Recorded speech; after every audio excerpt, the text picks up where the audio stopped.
Bonjour, je m'appelle Sylvie Forestier et si nous sommes ensemble aujourd'hui, c'est sans doute parce que vous avez choisi la jolie aventure du 3C, le carnet créatif de confiance en soi. Et je m'en réjouis.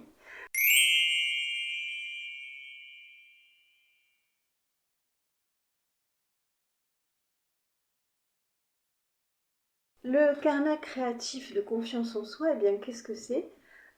Si vous tendez l'oreille, évidemment, vous avez compris qu'il s'agit essentiellement de nourrir votre estime par le biais d'un journal intime, une sorte de bullet journal, où on va mettre des exercices en forme avec de la couleur, avec des textes qui pourront être plus ou moins longs en fonction de ce que vous aimez, si vous préférez justement écrire ou si vous préférez dessiner.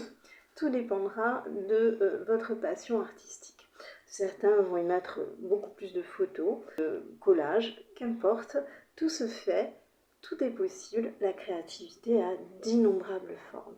Je vous apporte dans le livre une partie très théorique, comment votre cerveau a mis en place tout un récit, tout un ego, comment vos blessures d'enfance ont pu générer effectivement ce manque d'estime qui éventuellement vous blesse. Il faut savoir que 50% de la population a un déficit d'estime de soi, donc ne vous sentez plus seul. Et ensuite, dans la deuxième partie, je vous donne quantité de jeux comme un grand buffet. Et dans la troisième partie, nous voyons la mise en forme. Alors dans la troisième partie, il y a essentiellement des vidéos. Et voici, bien évidemment, vous trouverez beaucoup plus d'informations sur ma chaîne artistique, Sylvie Forestier. Je vous invite à d'ailleurs vous abonner, mettez des likes, des gentils commentaires, etc., etc. Nous allons attaquer le vif du sujet pour certains, à savoir le dessin. Et pourtant, comme je vous l'ai déjà dit dans la première capsule artistique, la composition, et dans la deuxième capsule, la couleur, eh bien, ce sont des choses plus importantes pour réussir votre carnet créatif de confiance en soi.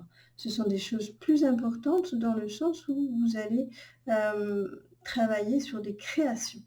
Voilà. Et puis, vous n'êtes pas obligé d'aller jusqu'à des choses aussi subtiles que des portraits ressemblants, des corps parfaitement équilibrés, etc., etc.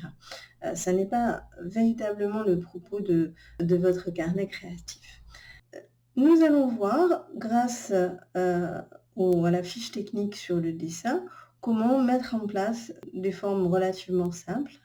Comme vous voyez sur la fiche technique, la base consiste à observer d'abord,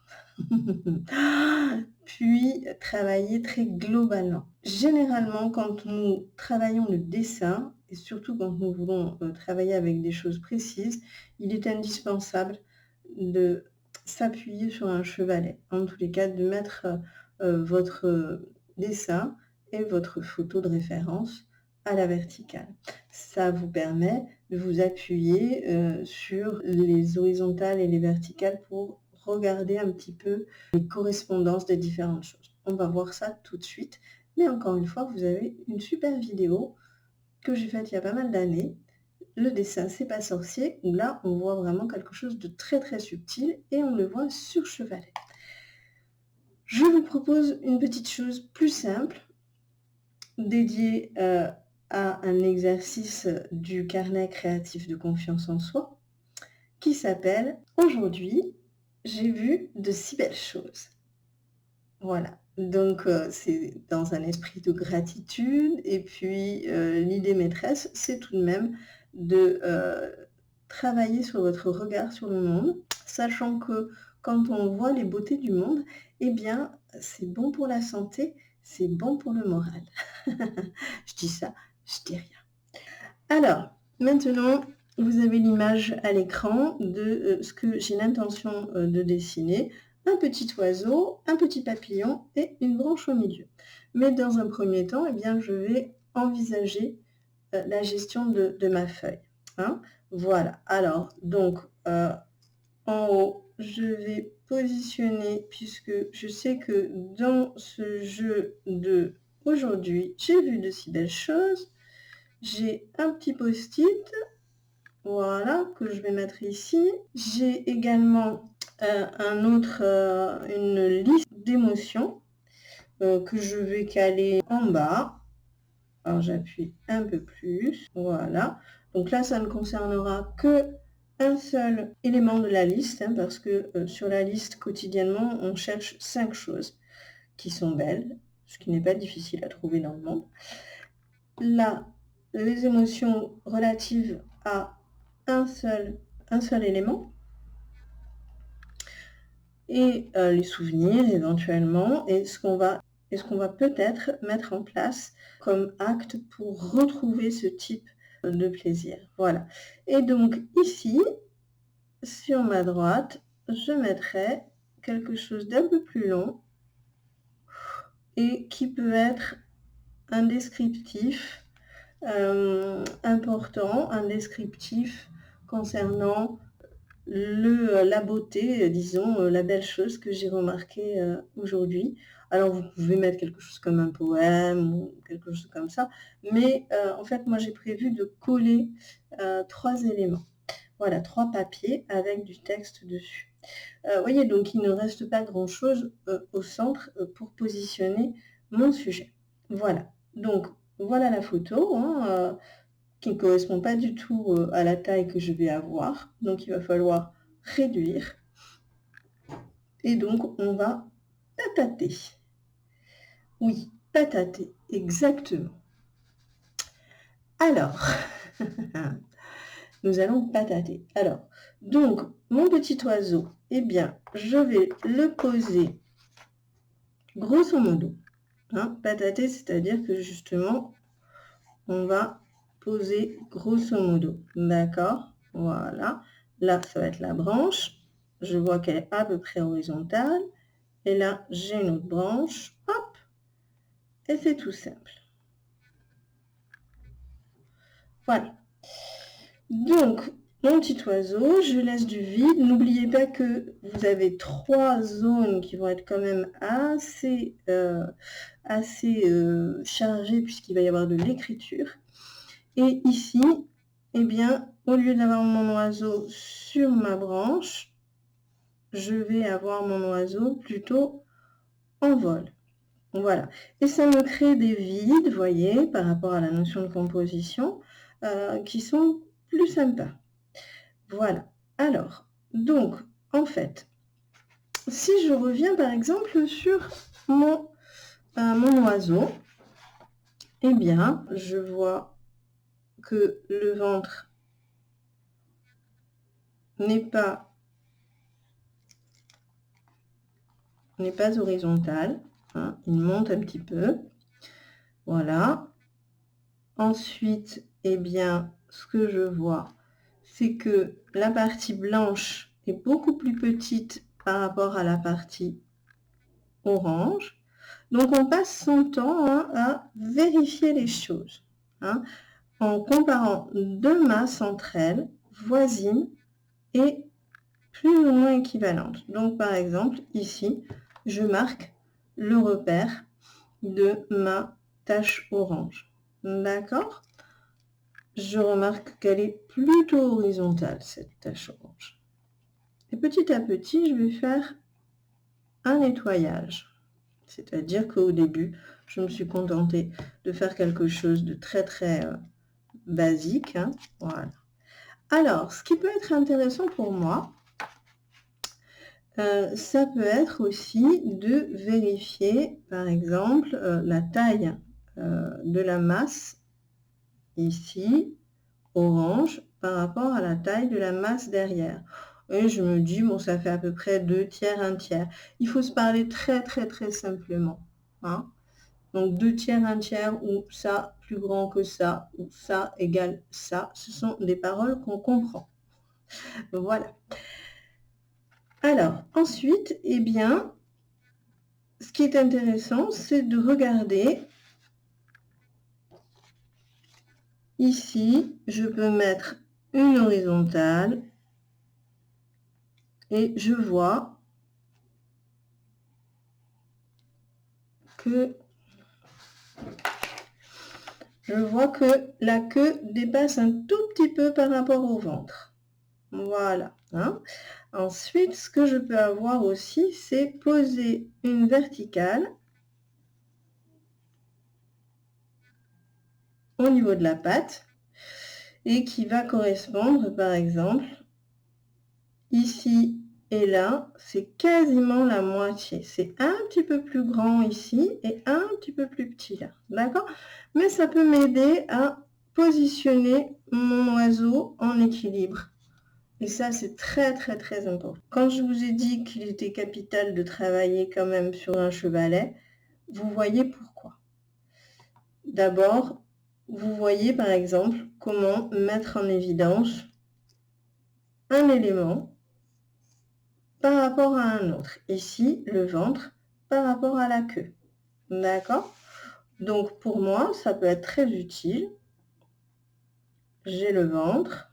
Toc, toc, toc, toc, toc. J'imagine la verticale, enfin l'horizontale, pardon. Et je sais que juste en dessous, je vais avoir ma queue. Voilà. Hein? Ensuite, je vais viser à peu près la moitié, là, ici, et je me fais une verticale, à nouveau. Et donc, ici, je sais que j'ai ma patte. Voilà.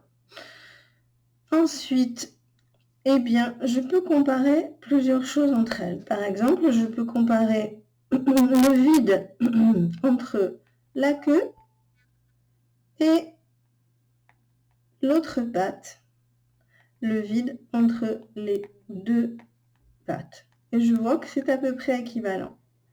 Voilà. Alors, ce que je peux voir aussi, c'est si c'est à peu près parallèle, les deux pattes, ou pas. Et je trouve qu'il y en a une qui est quand même beaucoup plus pincée, donc je corrige. Hop là. Voilà. Et là, donc, je peux me retrouver avec, finalement, la branche que je dois descendre nettement. N'appuyez pas comme des brutes,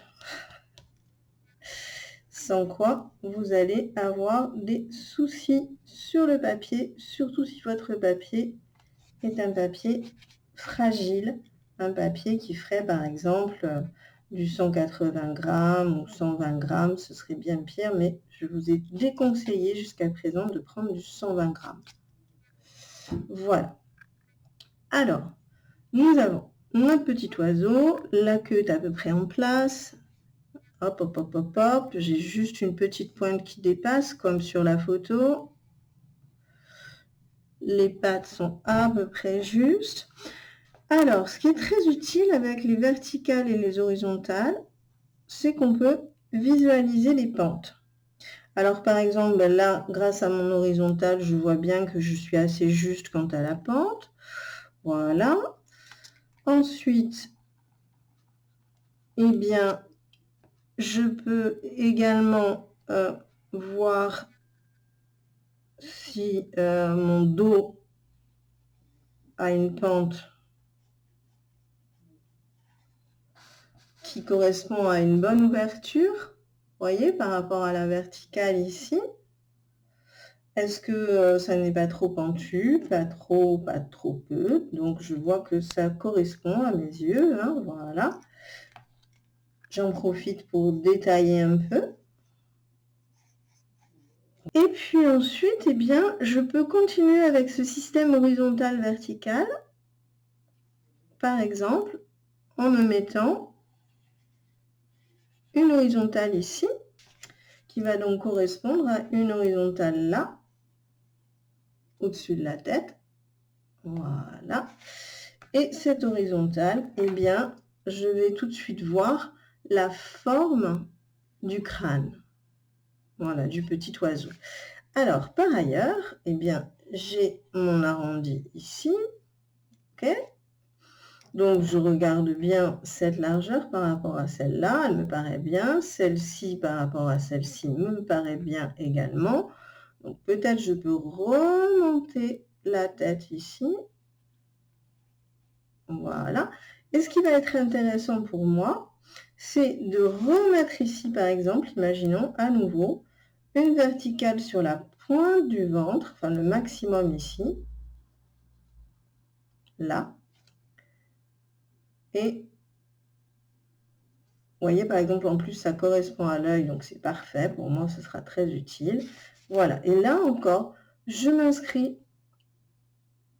dans une horizontale et une verticale qui vont me donner parfaitement l'idée même de la courbure et qui vont me donner également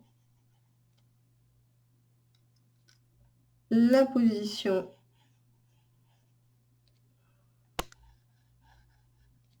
le déport du bec, hein, combien ça dépasse, hein, voilà, et la place de l'œil. Alors là, en fait, si je remonte encore un peu, mon œil pourrait être un peu plus en avant. Grâce à cette horizontale, je vois bien l'importance. Voilà. Hein. Donc là, c'est le moment de rentrer un petit peu dans les formes plus subtiles de la tâche. Voilà.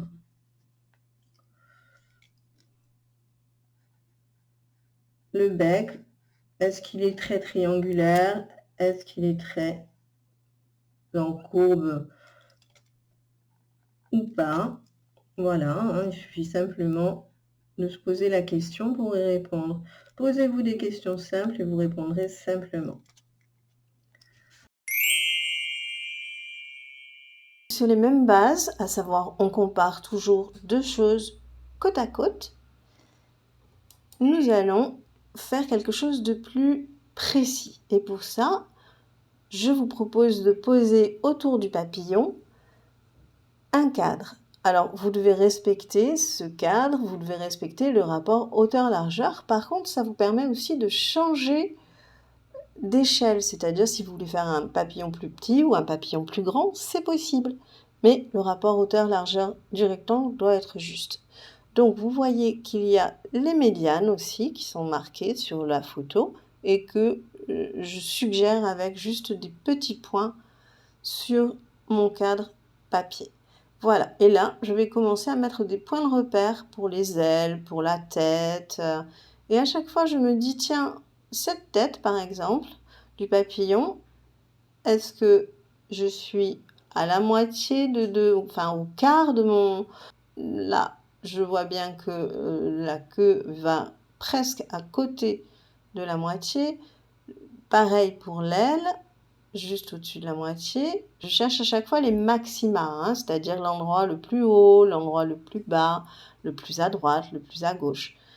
Ici, j'essaye de suggérer les moitiés et au centre, je vois que j'ai l'aile qui passe à peu près au centre. Voilà, après, il n'y a plus qu'à relier les points. Hein.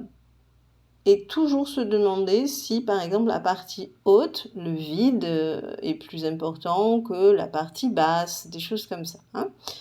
Grâce à la verticale, on peut aussi voir l'importance des pentes, exactement comme précédemment. Donc ce rectangle est très très utile. Vous voyez là, la tête dépasse un tout petit peu du cadre. Voilà. Et je peux comparer le vide en dessous du corps du papillon avec le corps du papillon. Est-ce qu'il y en a un qui est plus important que l'autre? Voilà, si je trouve que c'est pareil, et ben voilà, je peux mettre mon repère. Voilà, rien de plus facile pour la courbe de l'aile, puisque elle est tout près du cadre. Voilà, vous voyez comme je rentre dans les détails grâce à ce petit rectangle et à ces médianes. Voilà, et toujours, je compare deux choses entre elles. Hein. Voilà qui est fait. Donc ça, dès que vous avez une forme un peu compliquée, il n'y a plus qu'à agir de cette manière-là. N'oubliez pas d'aller voir ma chaîne Sylvie Forestier Art. Vous trouverez des vidéos beaucoup plus détaillées, notamment une, le dessin, c'est pas sorcier. Je vous mets le lien dans la description. Alors nous allons voir le graphisme et la couleur, mais alors très très vite parce que vous pouvez tout retrouver en détail sur ma chaîne Sylvie Forestier. Donc prenez le temps d'aller voir tout cela, de mettre des likes, etc., etc. Donc vous voyez, là je travaille avec un super brosse, enfin un feutre Faber-Castell que moi j'aime beaucoup parce qu'on peut les mélanger avec de l'encre. Vous voyez la diversité des lignes. Vous voyez comme on a des choses plus ou moins épaisses avec des concentrations, etc. Même chose ici, donc je dégrossis toujours avec le gros feutre. Il y a un feutre encore plus gros que ça, si vous voulez. Et puis ensuite, je vais reprendre avec un plus fin. Voilà. Le voici, le voilà. Alors, il en existe plein, hein. Vous avez des feutres qui font 0,05 mm, d'autres qui font, celui-ci fait 0,3 mm. Vous avez des choses qui font 0,8 mm. Enfin, il y a de tout et c'est très, très, très utile. Vous voyez, j'ai essayé de faire un espèce de petit dégradé avec ce feutre fin pour le ventre du rouge-gorge. Je reprends les lignes du bois. Voilà. Et là, j'attaque la couleur avec un papier mouillé, sauf sur la découpe du ventre du rouge-gorge qui reste sèche. Voilà. Et donc ça, c'est la base de la couleur, mais vous aurez cela dans les détails d'autres vidéos. Vous voyez comme ma couleur bouge sur le plan de la valeur, de la tonalité, de la pureté. Vous avez des tons très cassés. Alors j'ai tout fait avec un vert et un orange ou un vert et un rouge, et puis de temps en temps j'ajoute une pointe de bleu ou j'ajoute une pointe de jaune, mais sinon j'ai fait vraiment avec le minimum de couleurs à l'aquarelle. Voilà, je reprends un peu l'œil et hop, le blanc correcteur ne marche pas, alors j'y vais carrément au cutter. Là, cette fois-ci, c'est terminé.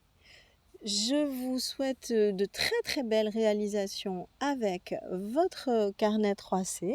Vous allez choisir dans cet énorme buffet d'exercices pour gagner en estime de vous-même. Vous allez pouvoir choisir les exercices qui vous parlent le plus et puis les illustrer autant que vous le voudrez. N'oubliez pas, likez, partagez.